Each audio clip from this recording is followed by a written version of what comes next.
काका जी। इसे district magistrate के पास पहुंचा दो। एक बार सोच लो बेटी। मैंने सोच लिया काका।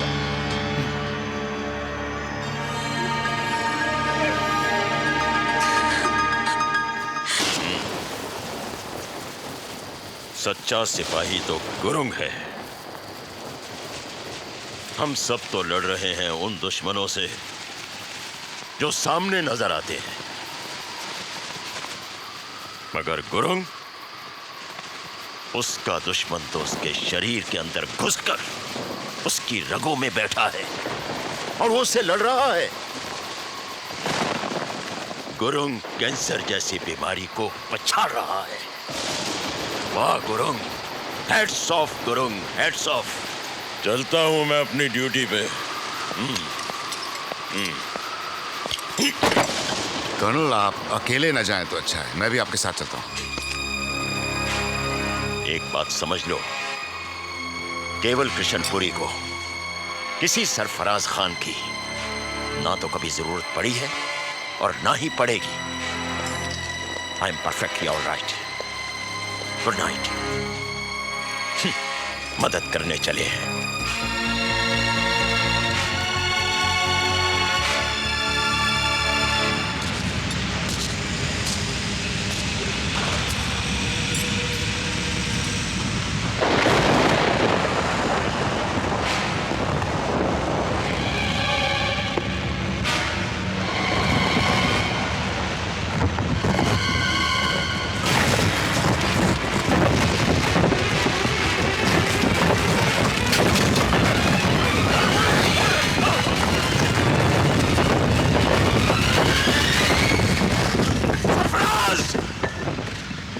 सरफराज, तुम ठीक तो हो? सरफराज तुम? It's alright colonel. सरफराज मेरी बात सुनो। मुझे आपकी बात सुनो सरफराज। मुझे आपकी बात नहीं सुननी है। सुनना पड़ेगा तुम्हें, सुनना पड़ेगा। तुम क्या समझते हो कि मैं पागल हूं जो ऐसे ही किसी पर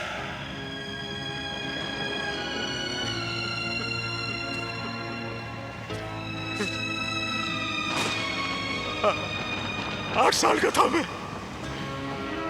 1947 के राइट्स में हमारा मोहल्ला चारों तरफ से घेर लिया गया था।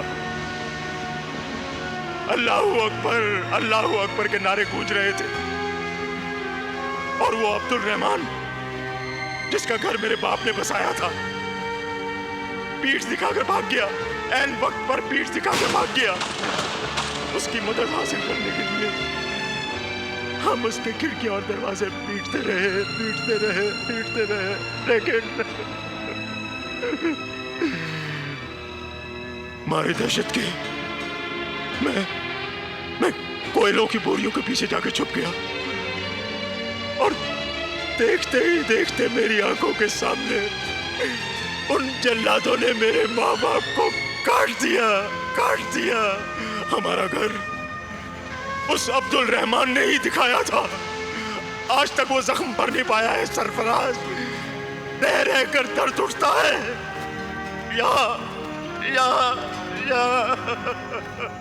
कर्नल पुरी, आपको वो जख्म मैंने तो नहीं दिए हैं। लेकिन था तो वो तुम्हारी ही कौम का। मेरी कौम? मेरी कौम क्या है? मेरी कौम? और क्या हक है आपको बार बार मेरी कौम की तरफ उंगली उठाने का? फख्र है मुझे इस बात का कि मैं भी आप ही की तरह इसी मिट्टी से उपजा हूं। और फख्र है मुझे इस बात का कि मेरे बाप दादा इसी मिट्टी में दफन है। फख्र है मुझे अपनी कौम पर। फिर क्यों बार बार हमें यह सुनना पड़ता है? देखो सरफराज, मेरे साथ जो हुआ था, मेरा भाई भी मारा गया था मेरठ के दंगों में, जिंदा जला दिया गया था। फर्क सिर्फ इतना था कि उस वक्त नारा था हर हर महादेव। लाशें वहां भी गिरी हैं, यहां भी गिरी हैं।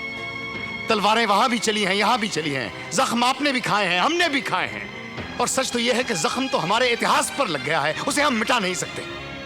लेकिन उस बीते हुए कल के पीछे क्या हम अपना आज और अपना मुस्तकबिल दोनों तबाह कर दें?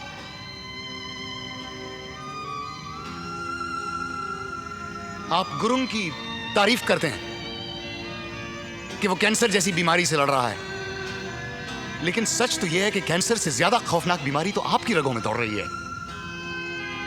नफरत की बीमारी, शक की बीमारी।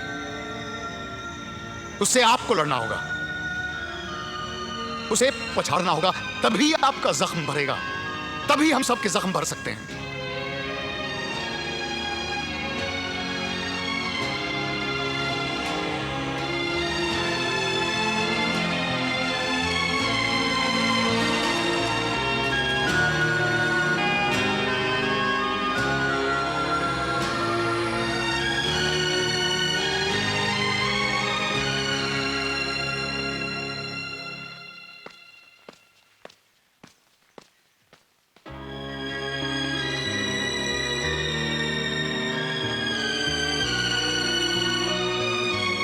गुरुंग, मेरी बात नहीं सरफराज। मैंने जिंदगी को पहाड़ की शक्ल में देखा है, जिसपे मैं अकेला बिना सहारे चढ़ जाया करता हूं। लेकिन अब मेरे न चाहते हुए भी तुम लोग सब मुझे सहारा देने की कोशिश करोगे, हमदर्दी जताओगे। मगर ऐसी जिंदगी मैं जीना नहीं चाहता। कैंसर का दर्द मैं सह सकता हूं, मगर बेबसी की जिंदगी नहीं। मुझे अफसोस है, इस मिशन को मैं आधे में छोड़कर जा रहा हूं। I am sorry friends, I will miss you all. Major साहब, आप तो बहुत ही खुदगर्ज निकले। फोन नहीं दिया ना? ठीक है, बदकिस्मती से मैं नो सर, बदकिस्मती तो मेरी थी, जिसे आप जैसे बहादुर का खून नसीब नहीं हुआ। आपका खून पाकर अगर मैं 2 दिन भी जी लेता सर, तो मैं समझता मैंने अपनी सारी जिंदगी जी ली सर। सर, हमें छोड़कर मत जाइए सर, मत जाइए। नहीं, ठीक है, मैं अपने दोस्तों को छोड़कर कहीं नहीं जाऊंगा।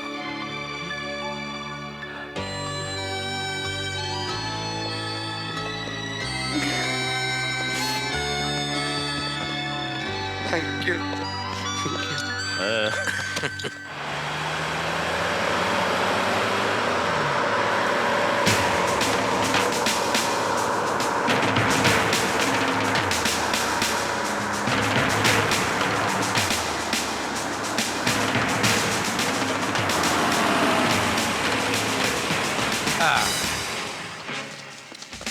चलो, फौजी भाइयों का रंगारंग कार्यक्रम समाप्त हुआ। अपना अपना तंबू उखाड़ो, बिस्तरा बांधो और चलो मेरे साथ।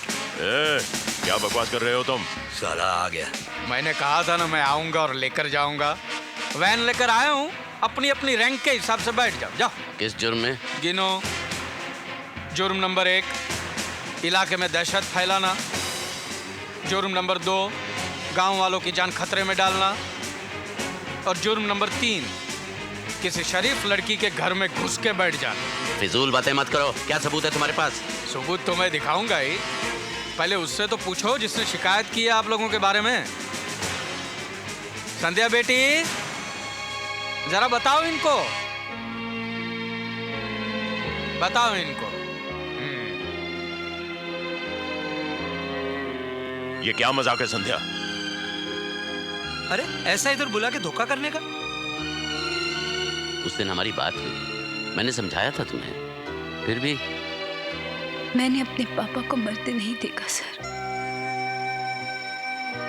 लेकिन अस्पताल में पांडे जी को देखकर मुझे पहली बार एहसास हुआ कि मौत कितनी भयानक होती है। पापा को मरते वक्त कितनी तकलीफ हुई होगी। मैंने अब सब में अपने पापा को देखा है।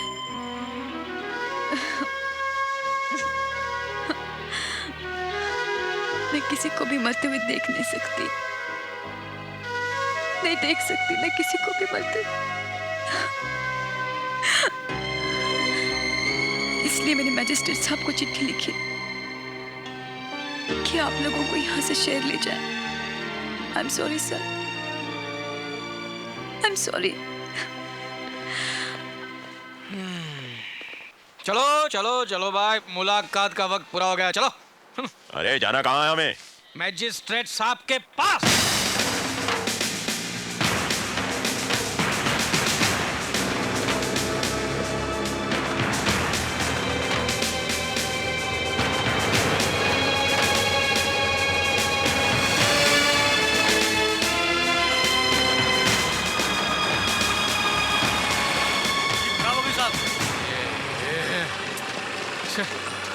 हट!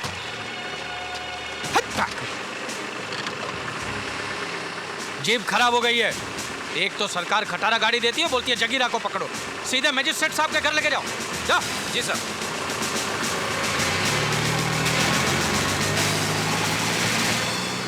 संध्या बीवी, डीएम साहब के यहाँ से कोई मिलने आए हैं? मैजिस्ट्रेट साहब के ऑफिस से आया हूँ फौजियों को लेने। कहाँ है फौजी?